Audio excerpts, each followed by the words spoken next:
আজকের গল্প অদৃশ্য পাঠকের ডায়েরি। একটি পুরনো লাইব্রেরি শহরের এক কোণে একদম শান্ত জায়গায় দাঁড়িয়ে আছে সেটি। এক সময় লাইব্রেরিটি জমজমাট ছিল, কিন্তু এখন খুব কম মানুষই সেখানে আসে। লাইব্রেরির বয়স প্রায় 100 বছরের মতো। জায়গাটি যেমন পুরনো তেমনই রহস্যে মোড়া।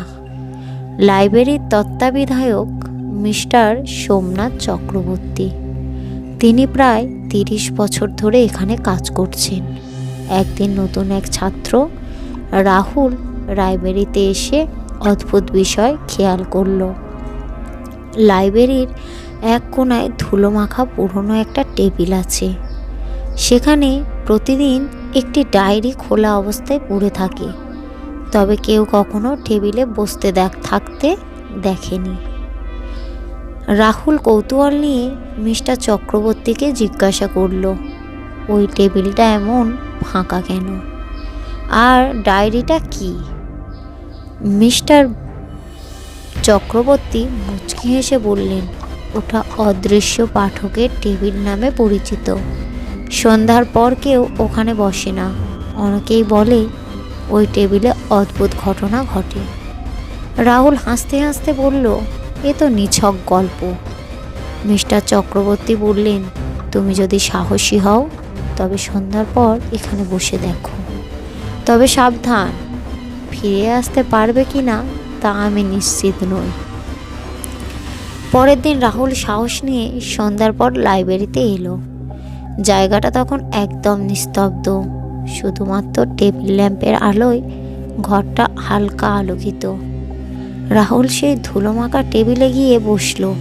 ডায়েরিটা খুলে দেখলো সেখানে বিভিন্ন ভাষায় কিছু লেখার চিহ্ন। তবে আশ্চর্যের বিষয়, লেখাগুলো ধীরে ধীরে অদৃশ্য হয়ে যাচ্ছে। রাহুল ভয় পেয়ে গেল, কিন্তু নিজের সাহস বজায় রাখে ডায়েরির পাতা উল্টাতে শুরু করলো। হঠাৎ একটি পৃষ্ঠায় একটি লাইন স্পষ্ট হয়ে উঠল, তোমার আগমন আমার শেষ মুক্তি। হঠাৎ চারপাশে ঠান্ডা বাতাস বইতে শুরু করলো। রাহুল দেখল তার সামনে একটি আবছা অবয়ব ধীরে ধীরে স্পষ্ট হচ্ছে। সেই মূর্তির চোখ ছিল শূন্য, আর গায়ে ছায়া যেন অন্ধকারকে আরো গাঢ় করে তুলেছে। মূর্তিটি ফিসফিস করে বলল, তুমি আমাকে দেখছো? এতদিন পর কেউ আমাকে দেখতে পেল। রাহুলের গলা শুকিয়ে গিয়ে কোনো কথা বলতে পারল না। মূর্তিটি ধীরে ধীরে বলল, আমি একসময় এই লাইব্রেরির পাঠক ছিলাম। বই আর ডায়েরি ছিল আমার জীবন, কিন্তু একদিন এখানে আমার মৃত্যু হয়, আর সেই থেকেই আমি এই টেবিলে আটকে আছি। আমার আত্মা মুক্তি চায়। মূর্তিটি ডায়েরির দিকে ইঙ্গিত করে বলল, এই ডায়েরিতে যা লেখা আছে সেটি শেষ করতে পারলেই আমি মুক্তি পাব, কিন্তু কেউ কখনো সেটা শেষ করতে পারেনি। তুমি কি আমাকে সাহায্য করবে? রাহুল সাহস সঞ্চয় করে বলল, আমি চেষ্টা করব। মূর্তিটি একটি কালো ছায়ার মতো রাহুলের উপর ভর করল। রাহুল নিজেকে নিয়ন্ত্রণ করতে পারছিল না। তার হাত ডায়েরির লেখা শুরু করলো। ডায়েরিতে লেখা হচ্ছিল এক মর্মান্তিক গল্প, যেন একজন মানুষের জীবনের প্রতিটি দুঃখ গাথা। যখন সেই শেষ লাইন লেখা হলো, তখন মূর্তিটি আবার স্পষ্ট হয়ে উঠল। তার চোখ যেন প্রশান্তি ফুটে উঠল।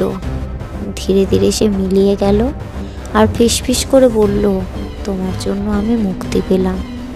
তবে ডায়েরিটা এখানেই থাকবে, নতুন পাঠক আসবে, নতুন গল্প হবে।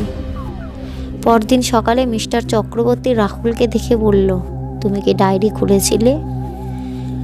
রাহুল কাঁপা কাঁপা গলায় বলল, হ্যাঁ, তবে মূর্তিটা মুক্তি পেয়েছে। মিস্টার চক্রবর্তী মুচকি হেসে বললেন, মুক্তি? সে কখনো পুরোপুরি মুক্তি পাবে না। ডায়েরি আর এই টেবিল নতুন গল্প খুঁজে নেবে, আর একদিন তুমি নিজেই বুঝে যাবে যে এই ডায়েরির পাঠক হতে গেলে নিজের আত্মা বাজি রাখতে হয়। রাহুল থমকে গেল, আর কখনো সেই লাইব্রেরিতে পা রাখার সাহস করল না। তবে লাইব্রেরির ধুলোমাখা টেবিল আর ডায়েরি এখনো অপেক্ষা করছে নতুন কোনো পাঠকের জন্য।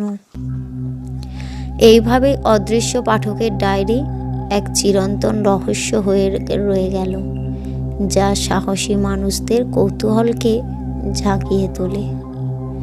গল্পটি কেমন লাগলো কমেন্ট করবেন এবং একটা লাইক করবেন।